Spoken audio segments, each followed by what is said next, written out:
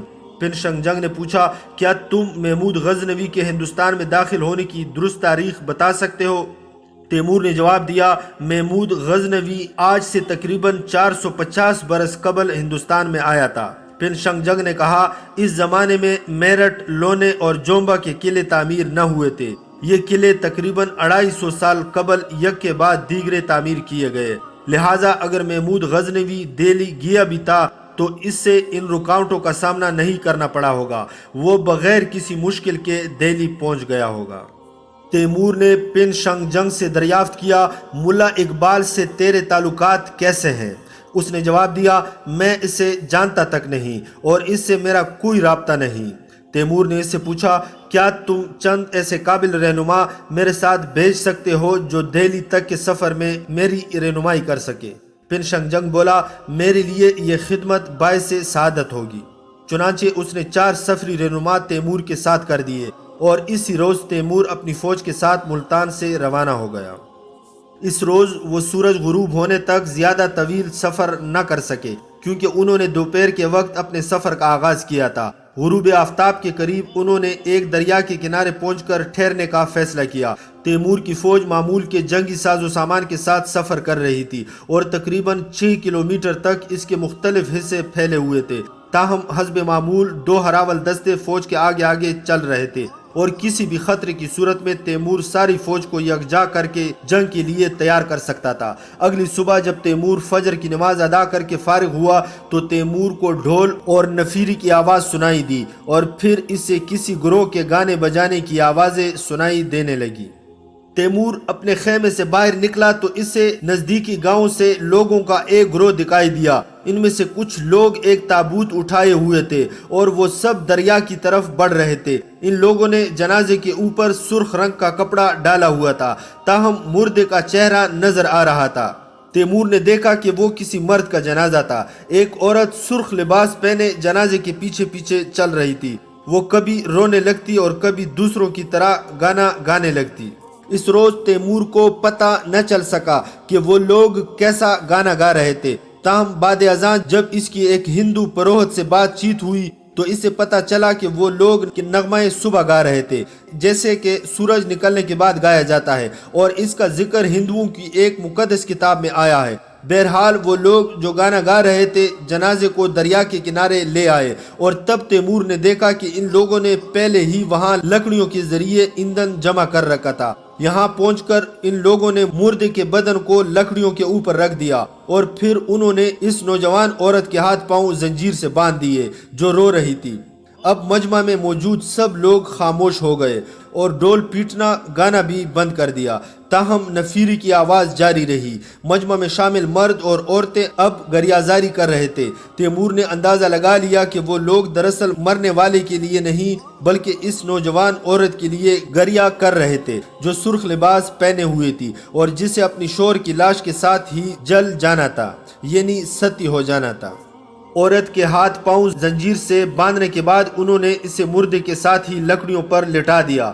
پھر انہوں نے آگ دکھا دی اور لکڑیوں نے فوراً ہی آگ پکڑ لی۔ عورت کی چیخنے کی آوازیں صحرا میں گونجنے لگی اور فضا میں گوشت جلنے کی بو بھی پھیل گئی۔ چونکہ وہاں سے کوچ کرنے کا وقت تھا لہٰذا تیمور نے وہاں زیادہ دیر رکنا مناسب نہ سمجھا اور اپنے گھوڑے کو ایڑ لگاتے ہوئے راستے پر آگے بڑھ گیا۔ اس روز مردہ اور زندہ کو ایک ساتھ جلائے جانے کا عمل دے کر تیمور اس قدر متنفر ہوا کہ جب تک ہندوستان میں رہا اس نے دوبارہ یہ منظر کبھی نہ دیکھا۔ ملتان سے کوچ کرنے کے 5 روز بعد وہ لوگ ایک عظیم جنگل کے سامنے پہنچ گئے اور یہاں سفری رہنماؤں نے مشورہ دیا کہ وہ اپنے کھانے پینے کی اشیاء خیموں کے اندر چھپا لے ورنہ وہاں موجود بندر سب کچھ اڑا لے جائیں گے۔ انہوں نے وہ رات جنگل میں ہی بسر کی اور اگلی صبح تیمور کی آنکھ ایک عجیب شور کی آواز سن کر کھلی۔ تیمور نے خیمے سے باہر نکل کر آواز پر کان لگائے۔ یوں لگ رہا تھا جیسے ہزاروں عورتیں مل کر آوازاری کر رہی ہوں۔ جیسے ہی دن کا اجالا پھیلا درختوں کی شاخوں پر ہزاروں بندر نظر آنے لگے۔ دیکھتے ہی دیکھتے ان کی تعداد لاکھوں تک پہنچ گئی۔ درختوں پر اس قدر بندر نظر آ رہے تھے کہ تیمور نے کبھی زمین پر چیونٹیوں کو اس قدر کثیر تعداد میں نہ دیکھا تھا۔ سفری رہنماؤں نے بتایا کہ وہ عظیم جنگل جس سے وہ گزر رہے تھے چوڑائی میں اتنا زیادہ نہ تھا، تاہم اس بات سے کوئی بھی واقف نہ تھا کہ اس کی لمبائی کتنی ہے۔ جنگل کی لمبائی شمال سے جنوب کی طرف پھیلی ہوئی تھی، لیکن چونکہ وہ لوگ مشرق کی طرف جا رہے تھے لہٰذا وہ جنگل کی چوڑائی کو 5 دنوں میں پار کر سکتے تھے۔ پورا جنگل بندروں سے بھرا ہوا تھا۔ ملتان سے روانہ ہوتے ہوئے سفری رہنماؤں نے انہیں انسانوں کو کھا جانے والے بندروں کی کہانیاں سنائی تھی، مگر تیمور نے ان کہانیوں پر یقین نہ کیا تھا، کیونکہ وہ جانتا تھا کہ بندر شیر اور چیتے کی طرح گوشت خور نہیں ہوتے۔ لیکن اس روز جب اس نے لاکھوں بندروں کو درختوں پر دیکھا تو اسے ان کہانیوں پر یقین آ گیا۔ تیمور نے دل ہی دل میں کہا، جب یہ بندر بھوکے ہوں تو کوئی بعید نہیں کہ یہ انسانوں پر حملہ کر کے ان کا گوشت بھی کھا جاتے ہوں۔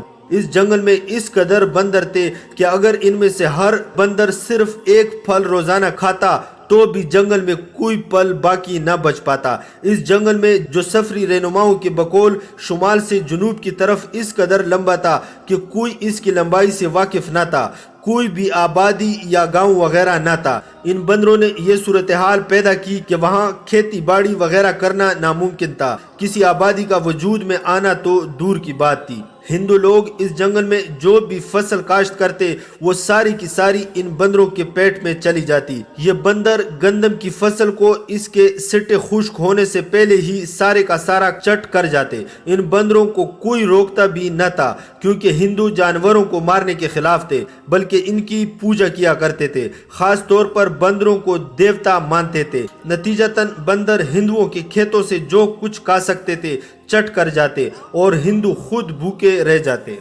تیمور اور اس کی فوج مسلسل 5 روز تک جنگل میں مشرق کی جانب سفر کرتی رہی، اور اس دوران صبح شام ہر لمحہ درختوں پر بندر ہی بندر نظر آتے رہے۔ بعض اوقات یہ بندر انہیں اس قدر تنگ کرتے کہ انہیں تیروں کی مدد سے نشانہ بنانا پڑتا، اور جب ان میں سے کچھ مارے جاتے تو باقی پیچھے ہٹ جاتے، مگر ان کی تعداد اس قدر زیادہ تھی کہ وہ ان کے راستے میں مسلسل اچھل کود جاری رکھتے، اور تیمور کے سپاہیوں کو انہیں فاصلے پر رکھنے کے لیے تیروں سے نشانہ بنانا پڑتا۔ 5 روز کے مسلسل سفر کے بعد وہ لوگ جنگل سے نکل آئے، اور سفری رہنماؤں نے بتایا کہ اگلے روز وہ میرٹھ کے قلعے تک پہنچ جائیں گے۔ اس سے آگے وہ لوگ دلدلی علاقے میں داخل ہو گئے، اور جس راستے سے گزر سکتے تھے وہ کوئی 6 سے 12 کلومیٹر چوڑا تھا، اور اگر وہ اس سے زیادہ شمال کی طرف بڑھتے تو دلدل میں پھنس سکتے تھے، اور اگر جنوب کی طرف زیادہ بڑھتے تو اس طرف بھی دلدل منہ کھولے ان کی منتظر تھی۔ چنانچہ انہیں درمیان میں تنگ راستے سے ہی آہستہ آہستہ گزرنا تھا۔ میرٹھ کے قلعے کے پاس خشک علاقہ زیادہ وسیع تھا، تاہم قلعے سے آگے ان کا راستہ ایک بار پھر دلدلی علاقوں پر مشتمل تھا، چنانچہ انہیں خشک راستے سے ہٹے بغیر اپنی منزل مقصود کی طرف بڑھنا تھا۔ جنگل سے نکلنے کے بعد تیمور کی فوج کی نقل و حرکت میں تبدیلی آ گئی، اور وہ لوگ جنگی سفارائی کی صورت میں آگے بڑھنے لگے، حتیٰ کہ میرٹھ کا قلعہ جو کہ ایک پہاڑی کے اوپر بنا ہوا تھا دور سے نظر آنے لگا۔ تیمور نے فوری طور پر ٹھہرنے اور فوجی چاونی قائم کرنے کا حکم دیا، ایک ایسی چاونی جس پر حملے کی صورت میں سپاہی اپنا دفاع کر سکیں۔ جب چاونی قائم کر دی گئی تو تیمور نے اپنے سرداروں کو اکٹھا کیا تاکہ ان سے کہے کہ وہ اپنے سپاہیوں کو جمع کر کے انہیں نئے احکامات سے آگاہ کرے۔ تیمور کے سردار ایک بڑے خیمے میں جمع ہو گئے جو ایسے ہی مقاصد کے لیے نصب کیا گیا تھا۔ پھر تیمور نے ان سے کہا، آج تک ہم نے جن ممالک کے خلاف جنگیں لڑی ہیں ان کے پاس ہاتھی نہ تھے، لیکن اب ہم جس ملک میں برسر پیکار ہیں ان کا ایک جنگی ہتھیار ہاتھی ہے۔ تم سب نے ایران میں ہاتھی دیکھا ہے اور جانتے ہو کہ ہاتھی چارہ کھانے والا جانور ہے، تاہم اس کے سینگ اور سم نہیں ہوتے۔ اگر ہاتھی شیر، چیتے یا تیندوے جیسا جانور ہوتا تو میں تم لوگوں کے خوفزدہ ہونے کو شاید بجا سمجھتا، مگر ایک چارہ کھانے والے جانور سے بلا کیا ڈرنا جس کے سینگ اور سم بھی نہیں ہوتے اور جو دولتی بھی نہیں مار سکتا۔ لہٰذا اپنے سپاہیوں کو اچھی طرح سمجھا دو کہ ہاتھی ایک بہت بڑے جسا کے علاوہ اور کچھ بھی نہیں ہے، اور ایک ایسا جانور جسے تلوار کے ایک وار سے بآسانی گرایا جا سکتا ہے۔ اس کے سونڈ کاٹنے سے یا تلوار کا وار اس کے بدن پر پڑنے سے اسے گرایا جا سکتا ہے۔ اپنے سپاہیوں کو بتا دو کہ ہاتھی کسی کو تکلیف نہیں پہنچا سکتا بجز اس کے کہ آدمی اس کے پاؤں تلے آ جائے یا پھر اس کے پاؤں آدمی کے سینے پر رکھے جائیں۔ تمہارے سپاہی اس جانور سے معمولی سی تکلیف اٹھائے بغیر ہی اس کے پیٹ کے نیچے پہنچ کر تلوار یا نیزے کے ایک وار سے اس کے پیٹ میں سوراخ کر سکتے ہیں۔ جن میں زیادہ طاقت ہو وہ ہاتھی کے گھٹنوں کو تیر کے ایک ہی وار سے چیر سکتے ہیں، اور یہی وجہ ہے کہ ایک ہی وار ہاتھی کو بیکار کر سکتا ہے۔ اپنے سپاہیوں کو بتا دو کہ گھوڑا ہاتھی کی نسبت زیادہ خطرناک ہے کیونکہ اس کے سم ہوتے ہیں، لہٰذا جب وہ ہاتھی کو اپنے نزدیک آتا دیکھے جس پر ہودہ کسا ہو اور مہاوت اس پر سوار ہو تو جان لے کہ یہ زیادہ خطرے کی بات نہیں ہے، کیونکہ اس سے کہیں زیادہ خطرے کی بات یہ ہے کہ کمانداروں سے بری ہوئی گاڑی ان کی طرف آ رہی ہو، کیونکہ گاڑی کو گرانا بہت مشکل کام ہے جبکہ ہاتھی کو بیکار کرنا بالخصوص ہمارے آہنی لباس پہنے ہوئے سپاہیوں کے لیے بے حد آسان ہے۔ اس کے بعد تیمور نے ابدال کلزئی کو مخاطب کرتے ہوئے کہا، اے امیر، اب میں تم سے مخاطب ہوں، تمہیں چاہیے کہ اپنے کلاب دار سپاہیوں سے کہو کہ ہاتھیوں کو گرانے کے لیے تیار ہو جائیں۔ میرے خیال سے تیرے سپاہیوں کے لیے کلاب استعمال کرنے کا بہترین موقع یہ ہے کہ وہ ہاتھیوں کی سونڈ یا ان کے گھٹنوں پر کلاب پھینکے۔ اگر کلاب ہاتھی کی سونڈ پر گرے تو وہ زور سے کلاب کو کھینچ کر ہاتھی کی سونڈ کا کچھ حصہ کاٹ ڈالے۔ ہاتھی اسی لمحے گھٹنوں کے بل گر جائے گا، یا اگر وہ ہاتھی کے گھٹنے زخمی کرنے میں کامیاب ہو جائیں تو بھی وہ ہاتھی کو بیکار کرنے میں کامیاب ہو جائیں گے۔ ان احکامات کے بعد تیمور نے اپنے سرداروں کو رخصت کر دیا تاکہ وہ جا کر اپنے سپاہیوں تک ہدایات پہنچا دے اور انہیں سمجھا دے کہ ہاتھیوں سے خوفزدہ ہونے کی ہرگز ضرورت نہیں۔ وہ رات انہوں نے قلعے سے کچھ فاصلے پر ہی بسر کی اور اگلی صبح وہ میرٹھ کے قلعے کی طرف بڑھنے لگے۔ ہراول دستے کی طرف سے اطلاع ملی کہ قلعے کے سامنے کوئی موجود نہیں، تاہم قلعے کے دروازے بند ہیں۔ سفری رہنماؤں نے بتایا کہ قلعہ کے کوتوال کا نام العاشر ہے، جس کا خاندان صدیوں سے خلجی بادشاہوں کی خدمت کرتا آ رہا ہے۔ جنگ کرنے سے پہلے تیمور نے سوچا کہ کیوں نہ اپنا نمائندہ وفد العاشر کے پاس بھیجے اور اس کے ساتھ مذاکرات کرے۔ چنانچہ تیمور نے اپنے نمائندوں کو منتخب کر کے ہدایت کی کہ وہ العاشر تک امیر تیمور کا یہ پیغام پہنچا دیں، تم کئی نسلوں سے خلجی بادشاہوں کی خدمت کرتے آ رہے ہو اور تمہارا فرض ہے کہ ان سے وفادار رہو، مگر سلطان محمود یعنی آخری خلجی سلطان اس وقت ملا اقبال کی قید میں ہے۔ میں اس شخص کو جو اس وقت دہلی کے تخت پر بیٹھا حکمرانی کے مزے لے رہا ہے اپنا زیر نگی بنانا چاہتا ہوں، اور اگر اس نے ایسا کرنے سے انکار کیا تو میں اسے گھٹنوں کے بل جھکنے پر مجبور کر دوں گا۔ اگر تم خلجی خاندان کے وفادار ہو تو تمہیں میرے جیسے آدمی کے خلاف نہیں لڑنا چاہیے، کیونکہ میں تو دہلی جا کر ملا اقبال کی ناک زمین پر رگڑنا چاہتا ہوں، بلکہ تمہیں نہ صرف مجھے آگے جانے کا راستہ دینا چاہیے بلکہ خود اپنی فوج کے ساتھ میرے ساتھ شریک ہو جانا چاہیے۔ میں یہ تو وعدہ نہیں کر سکتا کہ دہلی فتح کرنے کے بعد سلطان محمود کو دوبارہ تخت پر بٹھا دوں گا، کیونکہ مجھے علم نہیں کہ جب میں دہلی فتح کرنے میں کامیاب ہو جاؤں گا تو سلطان محمود خلجی زندہ بھی ہوگا یا نہیں۔ مجھے یہ بھی علم نہیں کہ دہلی فتح کرنے کے بعد کیا فیصلہ کروں گا، تاہم ایک وعدہ ضرور کرتا ہوں کہ میں ملا اقبال جو تمہارا دشمن ہے اس کی ناک زمین پر ضرور رگڑوں گا۔ تیمور کے پیغام کے جواب میں العاشر نے قلعہ کی دیوار کے اوپر سے مترجم کی مدد کے بغیر کہا، خاندان خلجی کے ساتھ میری وفاداری کا مطلب یہ تو نہیں کہ میں کسی بیرونی فوج کو راستہ دے دوں تاکہ وہ دہلی جا پہنچے اور اس پر قبضہ کر لے۔ ملا اقبال اور سلطان محمود کے درمیان جنگ دراصل دو بھائیوں کے درمیان لڑائی تھی، اس لیے ملا اقبال نے سلطان محمود کو شکست دینے کے باوجود اسے قتل نہیں کرایا بلکہ اسے نظر بند کر دیا اور اس کے ساتھ احترام کا سلوک کرنے کے احکامات جاری کیے۔ اگر ملا اقبال سلطان محمود کو بھائی کی طرح نہ سمجھتا تو اس کا سر قلم کرا دیتا، مگر تم لوگ باہر سے آنے والی دشمن کی فوج ہو اور تم لوگ ہندوستان کو فتح کرنے آئے ہو۔ تم نہیں جانتے کہ ہندوستان وہ سرزمین ہے کہ جسے فتح کرنے کا خواب لے کر یہاں آنے والے یہیں مر کھپ گئے، یا پھر انہیں یہاں سے ایسے بھاگنا پڑا کہ دوبارہ پیچھے مڑ کر دیکھنے کی ہمت بھی نہ ہوئی۔ اب تیمور اور اس کی فوج کے لیے مقصد بالکل واضح تھا، انہیں ہر صورت قلعے پر قبضہ کرنا تھا اور قبضہ کرنے کے بعد آگے بڑھنا تھا۔ جیسا کہ تیمور کو بتایا گیا کہ وہ یہ قلعہ فتح کیے بغیر آگے نہیں بڑھ سکتا تھا، کیونکہ دہلی سے واپسی پر اس قلعے کا حاکم اس کا راستہ روک لیتا تاکہ اسے ختم کر دے، یا جو مال غنیمت وہ ساتھ لایا ہوتا اسے اپنے قبضے میں لے لیتا۔ چنانچہ تیمور نے قلعے کے گرد پہرا بٹھا دیا اور اپنے سپاہیوں کو ارد گرد کے علاقوں میں یہ چھان بین کرنے کی ہدایت کی کہ آیا میرٹھ کے قلعہ سے قریبی بستیوں میں داخل ہونے کے لیے خفیہ راستے تو نہیں بنائے گئے، کیونکہ عام طور پر ایسے فوجی قلعوں میں قریبی بستیوں تک رسائی کے خفیہ راستے بنائے گئے ہوتے ہیں۔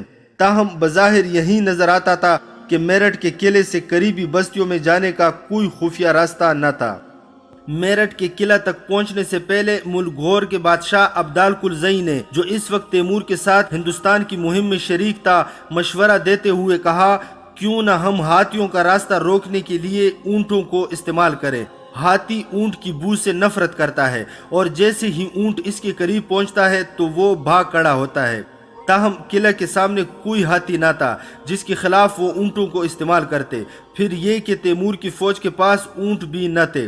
تیمور اس علاقے میں زیادہ دیر تک ٹھہر نہ سکتا تھا، کیونکہ اگر میرٹھ میں اس کا قیام زیادہ عرصہ تک جاری رہتا تو برسات کا موسم، جو ہندوستان کی مونسون کے نام سے مشہور تھا، شروع ہو جاتا۔ یہ بارشیں ان کے آگے بڑھنے اور جنگ کرنے میں رکاوٹ بن جاتی اور پھر تیمور کو موسم برسات ختم ہو جانے کا انتظار کرنا پڑتا۔ جیسا کہ پہلے ذکر آ چکا ہے، میرٹھ کا قلعہ ایک پہاڑی پر بنا ہوا تھا اور اس پر نقب لگانے اور فصیل کی بنیاد تک پہنچنے کے لیے ضروری تھا کہ تیمور اور اس کی فوج پہاڑی کے اوپر پہنچ جاتی، لیکن قلعے کی دیوار کے اوپر پتھر پھینکنے والی گاڑیاں کھڑی تھی اور ان گاڑیوں کے توپچی تیمور کے سپاہیوں کی طرف بڑے بڑے وزنی پتھر پھینکنے کے لیے تیار تھے۔ وہ لوگ قلعے کی فصیل کی بنیادوں میں نقب نہیں لگا سکتے تھے، کیونکہ ایسا کرنا بیکار ہوتا۔ تیمور کے معماروں نے بتایا کہ فصیل کی بنیادوں میں پتھر ہیں جن کے باعث وہاں کھدائی کرنا ممکن نہ تھا۔ اب ان کے پاس اس کے سوا کوئی راستہ نہ تھا کہ ٹیلے پر چڑھ کر ایسی جگہ پہنچ جاتے جہاں نقب لگانا ممکن تھا۔ مگر جیسے ہی تیمور کے سپاہی پہاڑی ٹیلے پر چڑھنے کی کوشش کرتے، قلعے کی دیوار سے بھاری بھرکم پتھر ان پر برسنے لگتے اور حتیٰ کہ آہنی لباس پہنے ہوئے سپاہی بھی آگے بڑھنے سے قاصر تھے، کیونکہ ان کے خود اور آہنی لباس بھاری پتھروں کی چوٹ سے بچانے سے قاصر تھے۔ یوں لگتا تھا جیسے فصیل کے رکھوالوں نے برسوں کے لیے پتھروں کا ذخیرہ جمع کر رکھا ہو، کیونکہ وہ مسلسل پتھروں کی بارش کر رہے تھے اور ایک لمحے کے لیے بھی ایسا نہ لگتا تھا کہ انہیں پتھروں کی کمی کا سامنا ہے۔ یہ صورتحال دیکھ کر عبدال کلزئی تیمور سے کہنے لگا، اے امیر، اگر تم اوپر سے نقب لگانا چاہتے ہو تو تمہیں چاہیے کہ اپنے سپاہیوں کے سروں کو بچانے کا کوئی انتظام کرو تاکہ بڑے بڑے پتھر انہیں ہلاک نہ کر سکے، مگر یہ بھی اس وقت تک ممکن نہیں جب تک کہ تمہارے سپاہی رات کے وقت پہاڑی ٹیلے پر چڑھ کر قلعے کے ارد گرد مضبوط حفاظتی پناہ گاہیں نہ بنا لیں۔ تیمور نے ملک گھور کے بادشاہ عبدال کلزئی کا مشورہ تسلیم کر لیا، کیونکہ نقب کھودنے کا اور کوئی راستہ نہ تھا۔ تیمور کے حکم پر اس کے سپاہیوں نے بہت سی حفاظتی پناہ گاہیں بنانے کا سامان تیار کر لیا۔ انہوں نے یہ کام اس طرح انجام دینے کا فیصلہ کیا کہ دشمن یوں سمجھے کہ جیسے وہ لوگ قلعے کے گرد بہت سے برج بنانے کا ارادہ رکھتے ہیں، تاکہ ان برجوں سے محصورین پر پتھر پھینکے یا انہیں تیروں سے نشانہ بنائیں۔ جب پناہ گاہیں تعمیر کرنے کا مواد جمع ہو گیا تو تیمور کے سپاہیوں نے رات کے وقت، جب پتھر پھینکنے والی گاڑیوں کا خطرہ کم تھا، مختلف مقامات پر اس مواد کو پہاڑی کے اوپر پہنچا دیا اور پھر انہوں نے قلعے کے گرد بے شمار پناہ گاہیں اور برج بنانے شروع کر دیے۔ یہ پناہ گاہیں اس لیے تعمیر کی گئی تھی تاکہ قلعے کے پہرادار نقب میں داخل ہونے کی جگہ نہ دیکھ سکیں، اور برج تعمیر کرنے کا مقصد دراصل پہرےداروں کو دھوکہ دینا تھا۔ اگر وہ لوگ صرف ایک پناہ گاہ تعمیر کرتے تو پہرےداروں کو پتہ چل جاتا کہ قلعے کی بنیاد میں نقب کا راستہ وہاں ہے، اس لیے انہوں نے بے شمار پناہ گاہیں تعمیر کی تاکہ قلعے کے پہرادار یقینی طور پر نہ جان سکے کہ نقب لگانے کے لیے کھدائی کہاں کی گئی ہے۔ تیمور کے سپاہی رات کو کام کرتے رہتے، تاہم دن کا اجالا پھیلنے سے پہلے ہی واپس ٹیلے کے دامن میں چلے آتے۔ پہلے دن جب قلعے کے کوتوال العاشر نے پناہ گاہیں تعمیر کرنے کا مثالہ دیکھا تو اسے قطعاً خبر نہ ہوئی کہ تیمور کے سپاہی کیا کرنا چاہتے ہیں، تاہم دوسرے دن اسے پتہ چل گیا کہ وہ برج بنانا چاہتے تھے کیونکہ برج نامکمل حالت میں کھڑے ہو چکے تھے۔ اس نے خیال کیا کہ تیمور کے سپاہی قلعے پر حملے کے لیے ان برجوں کو استعمال کرنا چاہتے ہیں، چنانچہ اس روز العاشر نے ان کے بنائے برجوں پر سنگباری کے احکامات جاری کر دیے اور اس کے توپچی روزانہ باری پتھر برسا کر تیمور کے سپاہیوں کی طرف سے بنائے گئے برجوں کو مسمار کرنے کے لیے پتھر برسانے میں مصروف رہتے۔ چنانچہ کبھی کبھی بڑے بڑے پتھر ان برجوں پر آ گرتے اور ان کے کچھ حصوں کو مسمار کر دیتے، مگر اگلی رات تیمور کے سپاہی ان برجوں کو دوبارہ تعمیر کر کے انہیں مزید بلند کر دیتے۔ تیمور اس بات کا منتظر تھا کہ العاشر ان کے برجوں کو گرانے کے لیے اپنے سپاہی قلعے سے باہر بھیجے اور وہ اپنے بیلچوں کی مدد سے برجوں کو گرا دیں۔ اگر وہ ایسا کرتا تو تیمور اپنے سپاہیوں کو ان کے مقابلے پر بھیج دیتا، مگر العاشر نے اپنے سپاہیوں کو باہر نہ بھیجا۔ یوں لگتا تھا کہ وہ اس بارے میں پر یقین تھا کہ ان کے بنائے برج بیکار تھے اور یہ کہ تیمور کی فوج ان برجوں کی مدد سے قلعے کو فتح نہ کر سکتی۔ تیمور کو قلعے کے اندر موجود سپاہیوں کی اصل تعداد کا علم نہ تھا، تاہم اس کا اندازہ تھا کہ اندر 8 سے 10 ہزار سپاہی موجود ہوں گے۔ میرٹھ کا قلعہ خالصتاً فوجی نوعیت کا تھا، اس لیے وہاں عورتوں اور بچوں کو نہیں لے جایا جاتا تھا، اس لیے وہاں کے پہرے دار زیادہ بے فکری اور آسانی سے دفاع کر سکتے تھے۔ تیمور کے معمار خاص شیر بیرام ماروازی نے نقب لگانے کے لیے 2 سرنگیں کھودنے کا فیصلہ کیا تاکہ اگر ایک نقب کے راستے میں کوئی رکاوٹ وغیرہ آ جائے یا کسی اور وجہ سے وہ قلعے کی دیوار تک نہ پہنچ سکے تو دوسری نقب کارآمد ثابت ہو۔ شیر بیرام ماروازی ایک ایسا شخص تھا جس کے آباء و اجداد ہمیشہ سے معمار رہے تھے اور ایک ماہر معمار ہونے کے ساتھ ساتھ وہ ایک بہترین زمین کا معائنہ کرنے والا بھی تھا۔ وہ جیسے ہی کسی زمین کو دیکھتا تو فوراً جان لیتا کہ آیا اس زمین کے نیچے پانی ہے یا نہیں۔ تیمور نے ایسے بہت سے ماہر معمار دیکھے تھے جو زمین کی سطح پر کچھ آثار دے کر بتا دیتے تھے کہ آیا اس کے نیچے پانی ہے یا نہیں، مگر شیر بیرام ماروازی ایسا معمار تھا جو بغیر کسی نشانی کے ہی محض زمین کی سطح دے کر بتا دیتا تھا کہ آیا اس کے نیچے پانی ہے یا نہیں۔ دونوں سرنگوں کی کھدائی اس رات شروع ہو گئی اور جب یہ سرنگیں کھودی جا رہی تھی تو تیمور نے اپنے سپاہیوں کو بارود تیار کرنے کا حکم دے دیا۔ اگرچہ وہ لوگ اپنے ساتھ بارود لے کر آئے تھے مگر وہ بارشوں کے باعث گیلا ہو گیا تھا اور کچھ درہ خیبر سے گزرتے ہوئے پانی میں ڈوب کر بیکار ہو گیا تھا۔ تاہم انہوں نے ہندوستان کی سرزمین یعنی ملتان کے علاقے میں داخل ہوتے ہی بارود تیار کرنے کا مواد حاصل کر لیا تھا تاکہ ضرورت پڑنے پر دوبارہ مہیا کر سکے۔ سرنگوں کی کھدائی کے آغاز کے بعد تیمور کے سپاہی دن اور رات دونوں اوقات میں کھدائی کرتے رہتے کیونکہ یہ سرنگیں پناہ گاہوں کے اندر کھودی جا رہی تھی اور قلعے کے پہرادار انہیں دیکھ نہ سکتے تھے۔ تیمور کے سپاہی ہر روز سرنگوں کی کھدائی کے دوران نکلنے والی مٹی کو جمع کر کے پناہ گاہوں میں لاتے اور پھر رات کے وقت دوسرے سپاہی اس مٹی کو ٹیلے کے دامن میں پہنچا دیتے۔ اس کی وجہ یہ تھی کہ اگر مٹی ٹیلے کے اوپر ہی چھوڑ دی جاتی تو العاشر سمجھ جاتا کہ وہ لوگ سرنگیں کھود رہے ہیں۔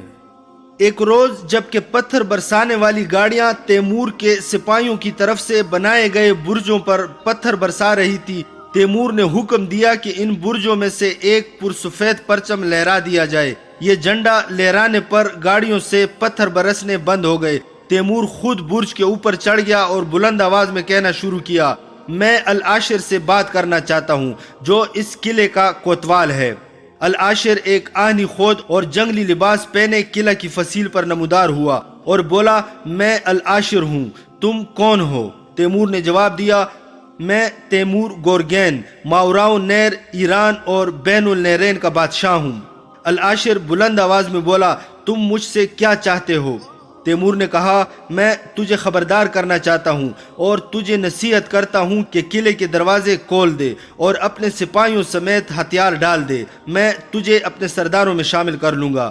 یہ جو میں تمہیں خبردار کر رہا ہوں تو یہ محاصرے کے طول پکڑ جانے کے خوف سے ہرگز نہیں ہے، کیونکہ مجھے یقین ہے کہ میں بہت جلد اس قلعے پر قبضہ کر لوں گا۔ تجھے خبردار کرنے کی وجہ یہ ہے کہ میں نے جان لیا کہ تو ایک دلیر آدمی ہے اور کسی دلیر آدمی کا زندہ رہنا قتل ہو جانے سے بہتر ہے۔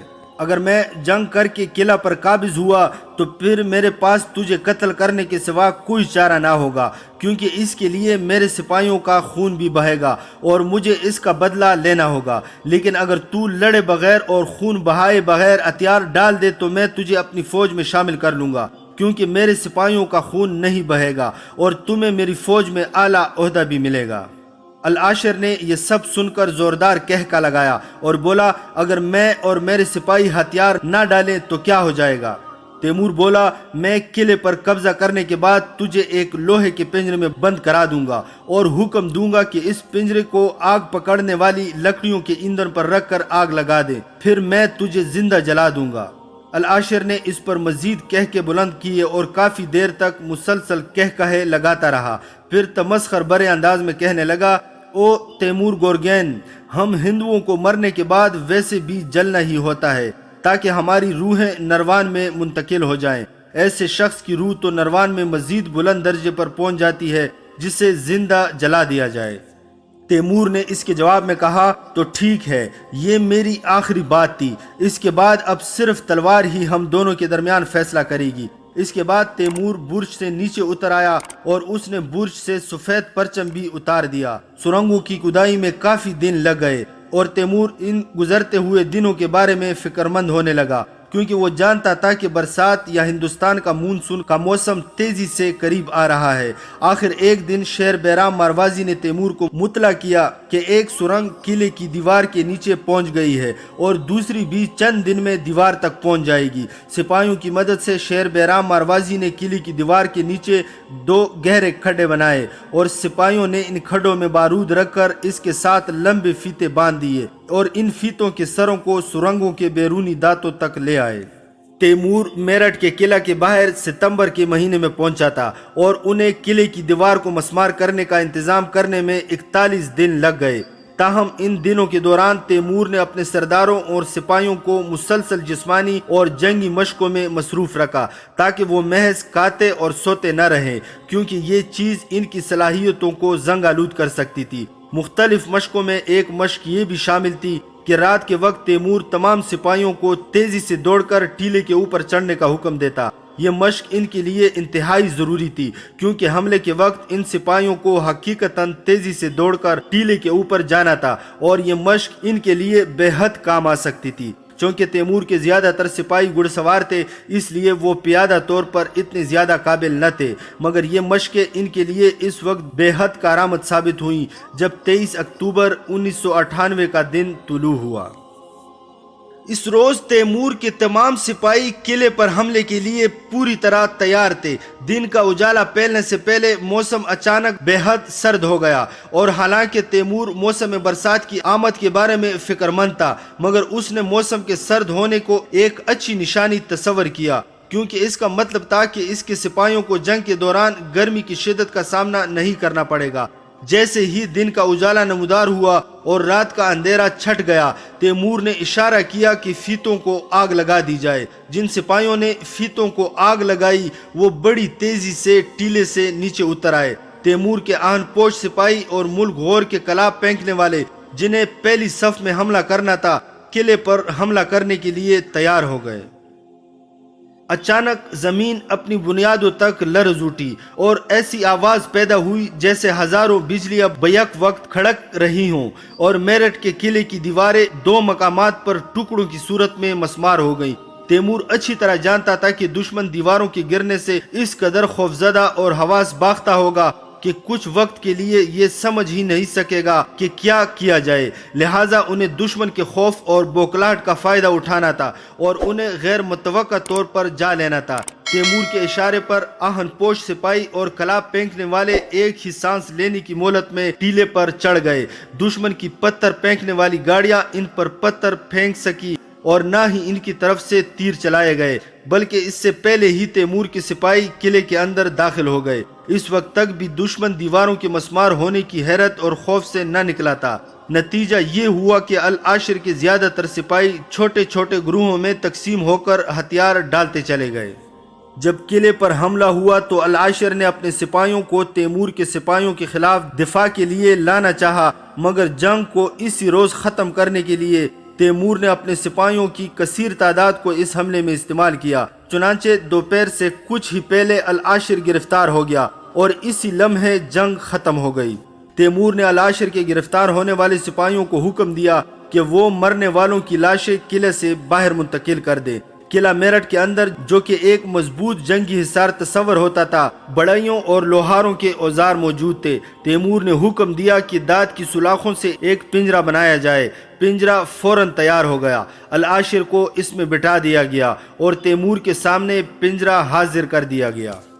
تیمور کے سامنے ایندھن کا ایک بہت بڑا ذخیرہ جمع تھا اور تیمور نے کہنا شروع کیا، اے انسان، میں نے تجھے خبردار کیا تھا اور بتا دیا تھا کہ اگر میرے سپاہیوں کا خون بہا تو میں تجھے زندہ جلا دوں گا، اور تو سمجھا کہ میں مذاق کر رہا ہوں۔ لیکن اب دیکھ لے کہ تو میرے کہنے کے مطابق پنجرے میں بند ہے، اور چند ہی منٹوں میں میرے سپاہی اس پنجرے کو لکڑی کے ایندھن پر رکھ دیں گے اور اسے آگ لگا دیں گے اور تو اس میں جل کر بھسم ہو جائے گا۔